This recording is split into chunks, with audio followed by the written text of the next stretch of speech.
சோளிங்கர் யோகலட்சுமி நரசிம்ம சுவாமி கோவிலில் கொட்டு மழையிலும் நனைந்தபடி பக்தர்கள் மலை மீது ஏறி தரிசனம் செய்து வருகிறார்கள். இருள் சூழ்ந்து கருமேகங்கள் சூழ்ந்து அங்கு கனமழை பெய்து வருகிறது. இது குறித்த கூடுதல் விவரங்களை வழங்குவதற்காக செய்தியாளர் கார்த்திக் இணைப்புல இருக்கீங்க. விவரங்கள். மாவட்டம் முழுவதுமாக நேற்று இரவு முதல் இருந்து அவ்வப்போது விட்டுவிட்டு கனமழையானது பெய்து வருகிறது. இந்நிலையில் சோளிங்கர் பகுதியில் அமைந்திருக்கக்கூடிய 108 திவ்ய தேசங்களில் ஒன்றான சோளிங்கர் யோக லட்சுமி நரசிம்ம சுவாமி கோவிலில் கார்த்திகை மாதத்தில் நரசிம்மர் கண் திறந்து பக்தர்களுக்கு அருள்வளிப்பார் என்பது ஐதீகம்.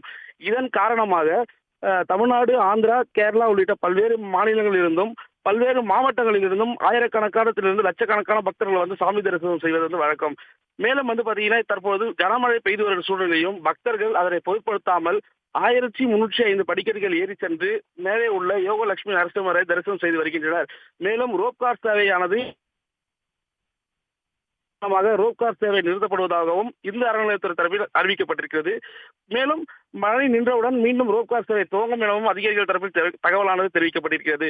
இருந்தாலும் கூட தற்போது இந்த சோளிங்கர் நரசிம்மசாமி கோவிலில் இருந்து தற்போது கிடைக்கப்பட்டுள்ள காட்சிகள் நம்மால் பார்க்க முடிகிறது. இந்த காட்சிகள் மிகவும் ரம்யமாகவும் இருள் சூழ்ந்தும் மேலும் பனிமூட்டத்துடன் காணப்படுகிறது. இருந்தாலும் பக்தர்கள் அதனை பொருட்படுத்தாமல் மலையேறி சென்று சாமி தரிசனம் செய்து வருவது குறிப்பிடத்தக்கது. தகவல்களுக்கு நன்றி கார்த்திக். உடனுக்குடன் செய்திகளை தெரிந்து கொள்ள சன் நியூஸ் பெல் ஐகானை கிளிக் பண்ணுங்க.